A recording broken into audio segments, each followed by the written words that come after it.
Myths explain की एक और वीडियो में आप सभी का स्वागत है।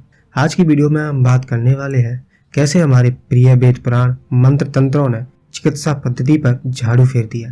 कभी ये हवा से रोग निवारण करते हैं, कभी मंत्र फूंक कर। जिस तरह से इतिहास का बेड़ा गर्क किया है इन कटोरी चोर चुकंदर लोगों ने, इसी तरह से हर चीज का किया। वैसे मैं इनकी किताबी रफू चक्कर विज्ञान पर वीडियो बना चुका हूँ, लिंक मैं डिस्क्रिप्शन में दूंगा, आप जरूर देखिएगा। बाकी जिस किसी ने भी चैनल को सब्सक्राइब नहीं किया है वो चैनल को सब्सक्राइब जरूर करें। इन कटोरी चोरों द्वारा कहा जाता है कि इस मंत्र के जाप से ये बीमारी ठीक हो जाती है। जैसे ओंकार आदि मंत्र आयु देने और सब रोगों को दूर करने वाला है।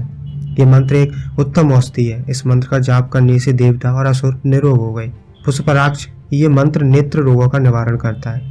बाकी जो डॉक्टर यानी वैद्य थे वो अपनी अपनी दुकान पर मक्खियां मारा करते थे। रोग तो उनके मंत्र से ही ठीक हो रहे हैं। अब कहाँ है वो रोग निवारण मंत्र? महामारी पीरियड है, कुछ तो भला करो दुनिया का। ये तो कुछ भी नहीं। यहाँ औषधि देते और लेते समय कुछ नामों का जप करना चाहिए, ऐसा ये लोग लिखते हैं। आप स्क्रीन पर देख ही रहे होंगे, इसका मैं अनुवाद किए देता हूँ।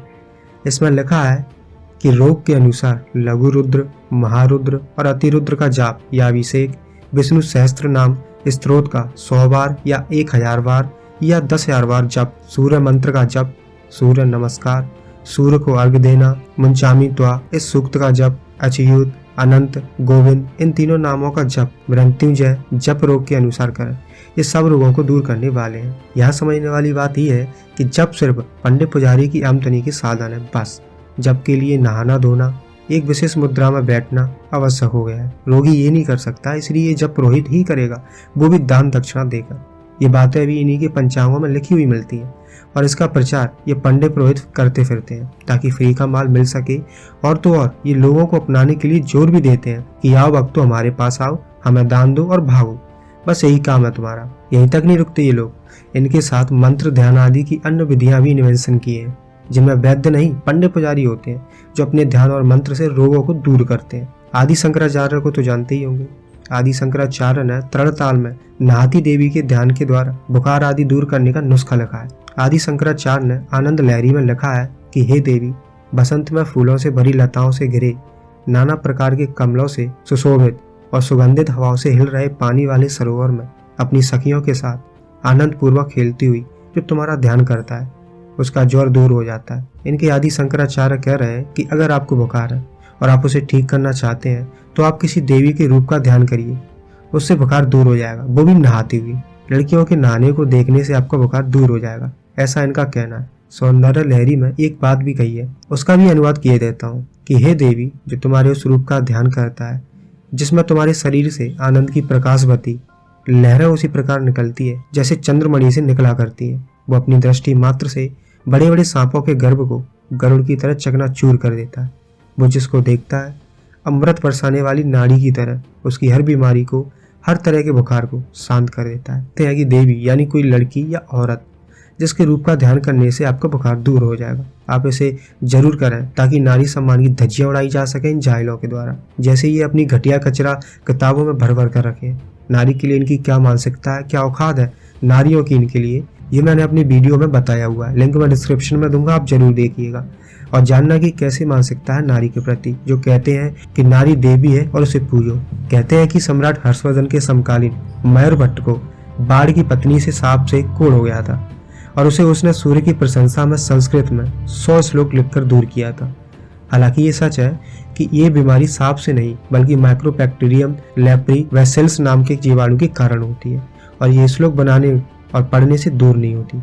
इसके लिए सेल्फोन की गोलियां लंबे अरसे तक खानी पड़ती हैं, ऑपरेशन की भी जरूरत पड़ सकती है। साथ ही सल्फोक्सोन और सोलपासोन दवाइयां भी खानी पड़ती हैं जो आधुनिक चीजें हैं और काफी महंगी पड़ती है। मतलब कि 5 में से 1 मरीज का ही सही इलाज हो पाता है। अगर सूर्य शतक के पढ़ने, सूर्य की पूजा करने से कोढ़ दूर हो जाता तो फिर दुनिया के लाखों कोढ़ी कब के निरोगी हो गए होते। 100 श्लोक दोहराए, सूर्य को पूजा, बस ना हींग लगी ना फिटकरी, रंग चौका। तुलसी ने अपनी बाह में होने वाले दर्द के उपचार के लिए हनुमान की स्तुति में हनुमान बाहु रख दिया और ये प्रचार किया इससे, क्योंकि तुलसी की बाहु की पीड़ा शांत हुई है, अतः जो भी इसका पाठ करेगा वो उसकी भी बाहु पीड़ा शांत हो जाएगी। इस तरह लोगों को औषधि के स्थान पर पाठ के पीछे लगाया गया। दूसरा, उससे चिकित्सक भी अपना आधिपत्य जमाकर, अपने को उससे बड़ा दर्शाकर अपने हलवे मांडे को सुरक्षित किया। उसने ग्रह और नक्षत्रों के शुभ अशुभ फल की कपोल कल्पित बातों से न केवल आम आदमी को बल्कि चिकित्सक को भी भरमाने की कोशिश की। इन्होंने कहा कि फलाने नक्षत्र में रोग पैदा होगा तो इतने दिन तक पीड़ा अवश्य होगी, उसके बाद खुद ब खुद खत्म हो जाएगी, इसलिए औषधि लेना या ना लेना एक ही बात है। स्क्रीन पर आपको कुछ नक्षत्रों के विषय में अलग अलग रोग अवधियां अंकित है। अश्विनी नक्षत्र में रोग की अवधि होने पर 1 दिन या 9 दिन या 25 दिन तक पीड़ा होती है। भरणी नक्षत्र में रोग उत्पन्न होने पर 11 अथवा 21 अथवा 1 महीने तक पीड़ा होती है अथवा मृत्यु हो जाती है। कृतिका में 10 दिन या 9 दिन अथवा 21 दिन तक पीड़ा होती है और चुकंदर लोगों ने इसके लिए श्लोक भी लिख डाले। इस तरह 27 नक्षत्रों के विषय में काल्पनिक रोग अवधियां लिखी मिलती हैं। इस सब का परिणाम ये हुआ कि लोगों में औषधि न लेने की प्रवृत्ति बढ़ी। पंडित, पुरोहित और ज्योतिषियों के पास ये जानने के लिए जाने लगे कि रोग किस नक्षत्र में पैदा हुआ है और कितने दिन तक रहेगा और कितने दिन बाद वो शांत होगा। हर व्यक्ति मृत्यु से डरता है, उसे अपने से दूर रखना चाहता है।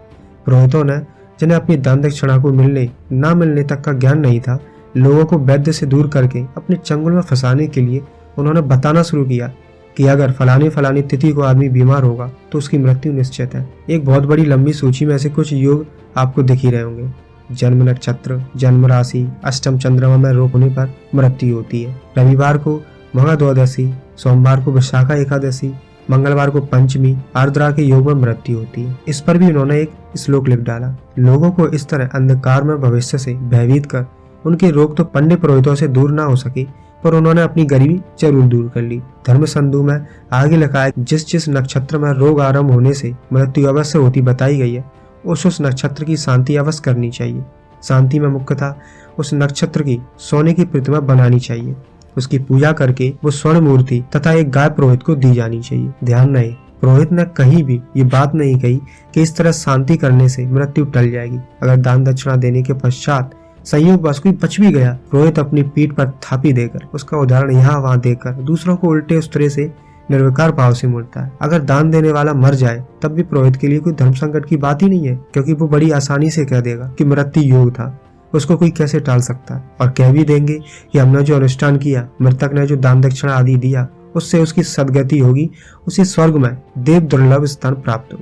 जो लोग फिर भी दवाई खाने से विमुख नहीं हुए, पुरोहितों ने उनके दवाई खाने के दिन पर अपना अधिकार जमाया। उन्हें नक्षत्र जानने और मंत्रोच्चारण करने के चक्कर में फंसाया ताकि वैद्य से पहले रोगी उनके यहाँ भेंट चढ़ाए। आप इस लोग देख ही रहे होंगे, ज्येष्ठा, मूल, श्रवण, स्वाति, पुनर्वसु नक्षत्रों गुरुवार, शुक्रवार और सोमवार को औसत ग्रहण करना उत्तम है। औसत चतुर्थी, नवमी और चतुर्दशी तिथि भौमवार एवं मंद, दारुण और उग्र नक्षत्र में शुरू न करें। चिकित्सक को चाहिए कि विष्णु, गौ, ब्राह्मण, चंद्रमा, सूर्य आदि देवों की पूजा करके स्क्रीन पर जो मंत्र है उसका उच्चारण करते हुए औषधि प्रारंभ करना चाहिए। मतलब कि इन्होंने ये कह दिया कि एक श्लोक हम दे रहे हैं, आपको उसे उच्चारण करते हुए दवाई खानी चाहिए, क्योंकि बाद में अगर वो ठीक होगा तो उसका पूरा का पूरा श्रेय श्लोक पर जाएगा, ना कि दवाई पर। श्लोक का अर्थ है कि ब्रह्मा, दक्ष, अश्विनी कुमार, रुद्र, इंद्र, भूमि, चंद्रमा, सूर्य, अग्नि, अनल, ऋषि, औषधि समूह और भूत समुदाय ये तुम्हारी रक्षा करें। जैसे ऋषियों के लिए रसायन, देवताओं के लिए अमृत और श्रेष्ठ नागों के लिए सुधा की उत्तम एवं गुणकारी है, उसी प्रकार ये औषध तुम्हारे लिए आरोग्य कारक एवं प्राण रक्षक हो।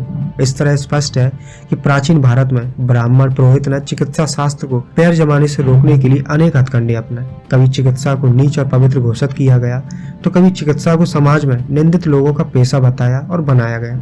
कभी दान दक्षिणा के अवसर जुटाने वाले कामों को चिकित्सा के नाम पर प्रचारित किया, तो कभी चिकित्सा विज्ञान पर ग्रह नक्षत्रों की मनहूस छाया डालकर उसे अंधविश्वासों का पुंज बनाने की कोशिश की गई। हिंदू धर्म की इस तरह झूठी महिमा स्थापित करने के स्थान पर हमें सच्चाई को, चाहे वो कड़वी हो, स्वीकार करने के लिए आधुनिक विज्ञान के आलोक में आगे बढ़ना चाहिए और हर मूर्खतापूर्ण बात को त्याग कर वैज्ञानिक दृष्टिकोण को अपनाना चाहिए।